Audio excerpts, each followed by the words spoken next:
Fala aí, galera do 6º ano da Secretaria Estadual de Educação do Estado do Rio de Janeiro. Eu sou o tio Roberto Stabile, de professor Roberto Stabile, mas eu sei que vocês chamam de tio, então a gente deixa chamar. Hoje, sabe o que a gente vai falar? Cartografia, mapas. Eu sei que vocês adoram falar de mapas. A gente não vai poder pintar mapa agora, mas eu vou ensinar a vocês uma série de coisas muito interessantes sobre fazer mapas, como é que são, quais são as características dos mapas. Isso é muito importante para vocês. Bom, galera, você sabe o que é cartografia? Primeiro que eu posso falar que existe já uma profissão do que é a cartografia, tá? Existe um engenheiro cartógrafo. Não sei se algum de vocês quer ser um engenheiro cartógrafo, mas existe um engenheiro cartógrafo, aquele cara que faz o mapa. Roberto, tio, ele faz o mapa com a mão? Fazia, tá? Existia assim, você tirava fotos e fazia o mapa à mão. Hoje tem tecnologia pra caramba, né? Vocês utilizam muita tecnologia. Então, né, nem precisa falar de que acontece. O engenheiro cartógrafo, ele é fundamental para a gente entender, né, mapa, entender representações da superfície, porque a gente está falando de mapa e a gente pensa logo no mapa do Brasil, no mapa do mundo, mas existem vários tipos de mapas, hein, galera? Quando um avião, por exemplo, ele segue lá o seu rumo, existe um mapa aéreo, existe mapas de navegação, existe mapas, cartas topográficas, por exemplo, a gente vê como é que está o relevo, etc. Tudo isso, na verdade, existem várias funções para os mapas. Por isso, a gente utiliza muito. É claro que tecnologicamente hoje, vocês têm um celular, você tem GPS, você tem uma série de coisas importantes. Mas sempre o seguinte, o mapa nunca vai perder sua função. O mapa é fundamental. Por quê? Porque eu preciso não só orientar, localizar, saber quais são as direções, os processos que estão acontecendo, a forma da superfície, porque você representa a superfície. Isso que é mais importante. E aí, galera, quando a gente fala de mapa, a gente sempre tem que falar de quê? De orientação e localização. Ah, isso vocês adoram fazer na escola. Orientação. Já viram a bússola? Ah, sim, Roberto, já vi, tio. Já vi bússola, sim.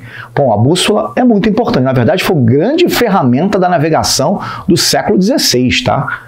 Por quê? Quando a gente fala de orientação, lembram das rosas dos ventos? Lembram, né? Aquela norte, sul, leste, oeste. Vocês lembram muito disso. Aí você tem Nordeste, Sudeste, Sudoeste, Noroeste, pronto.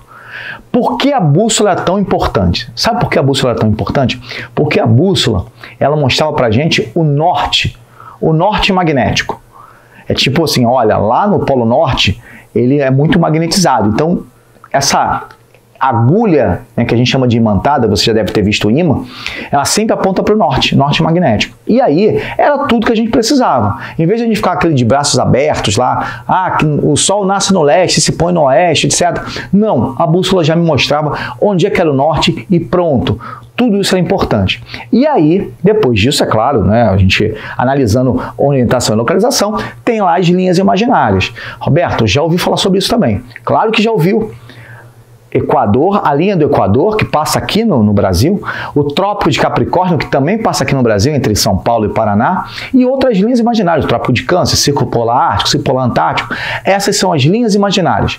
Na verdade, esses são os paralelos, que me dá a latitude, que é uma medida entre qualquer ponto até a linha do Equador. E tem o meridiano de Greenwich, aquele que passa em Londres, que é importante, sabe para quê? Fuso horários. Ah, meu Deus, Roberto, eu sei, fuso horário é muito importante, é isso mesmo. Você tem várias linhas que definem os fusos horários. E aí, conforme essas linhas vão se movimentar, aspas, a gente vai fazendo um movimento de rotação. O que acontece? As horas vão passando. Ou você acha que você vai ficar aqui meio-dia, meio-dia. Não, a hora vai passando. Por quê? Porque a Terra vai se movimentando e aí você tem essa questão do horário, de acordo com o quê? Com essas linhas imaginárias. Isso é orientação e localização.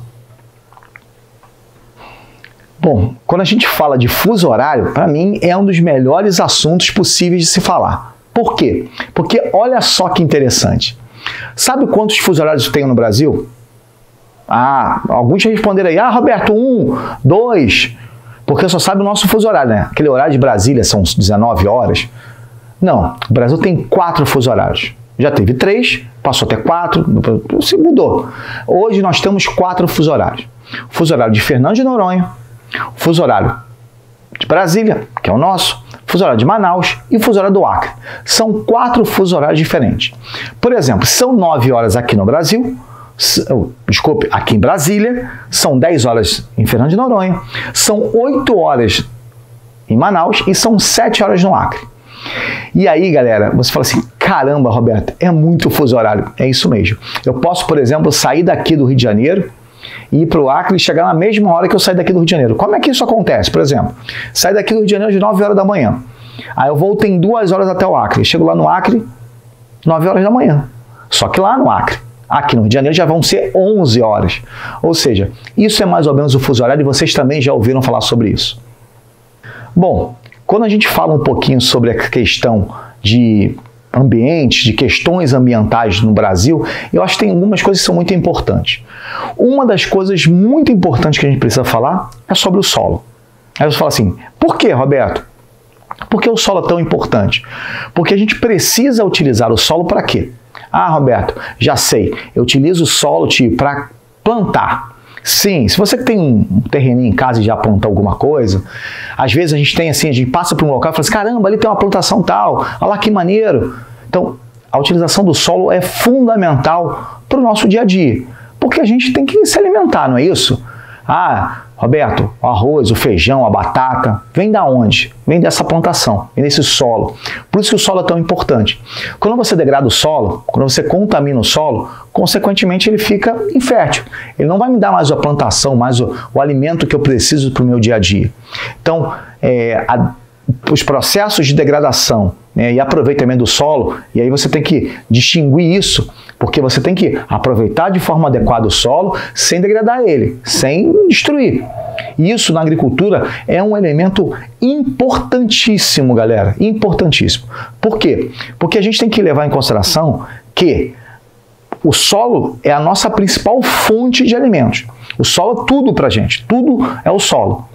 Se a gente descuida desse solo, consequentemente, lá na frente, a gente vai ter uma coisa que a gente chama de insegurança alimentar. O que é insegurança alimentar? Pensa o seguinte, olha, galera, daqui a um mês não vai ter comida mais para ninguém. Olha só, que terrível seria isso. Então, isso que a gente chama, na verdade, da importância de você aproveitar de forma adequada o solo. Bom, e aí, voltando à questão, né, da degradação do solo, hoje o uso de agrotóxico, por exemplo, vocês já devem ter ouvido falar sobre isso. Ah, professor, eu já vi que se usa muito agrotóxico nas plantas e esse agrotóxico vai para o solo. Se você contamina o solo, por exemplo, a exploração de recursos, vou dar um exemplo do ouro, se utiliza muito mercúrio para você tentar achar ouro, para o ouro ficar mais pesado, e isso contamina o solo, contamina a água, contamina a população. Então, são vários impactos ruins que afetam diretamente a gente, inclusive a própria agricultura. Se você planta de forma adequada, eu vou dar um exemplo, a gente chama isso de agricultura itinerante ou agricultura de roça. Ah, Roberto, já ouvi falar de agricultura de roça, você vai queimar tudo e planta. Planta uma vez, 2, 3, 10 vezes, daqui a pouco o solo não planta mais nada. Por quê? Você perdeu todos os nutrientes do solo, porque você queimou a vegetação. E isso também é ruim, isso é degradação nessa área. E como eu falei, é muito importante o solo. Para quê? Para que a gente tenha os nossos recursos. Uma outra coisa muito importante é a água, né? A gente falou do solo, a água. A água é fundamental. A gente consegue viver sem água? Galera, não, tio, eu não consigo viver sem água. É isso mesmo, você não consegue viver. Não só água é importante para o nosso dia a dia, para alimentar, né? Para a gente beber água e alimentar a população, porque ela é utilizada na agricultura, mas ela também é utilizada o quê? Na produção de determinados produtos. A água é fundamental para tudo, para os animais, por exemplo. Na agricultura, então, nem se fala. 70%, uma grande parte da água, galera, vai para a agricultura. Para crescer o arroz, por exemplo, o feijão, a batata, você precisa de água. E a gente precisa de água, é claro, como a gente pode falar assim, sem poluição. A gente chama disso de, olha, saneamento básico. Como é que é esse negócio, Roberto? É aquela água encanada que chega à sua casa, água tratada, água que você pode beber de forma adequada sem que você tenha doença alguma.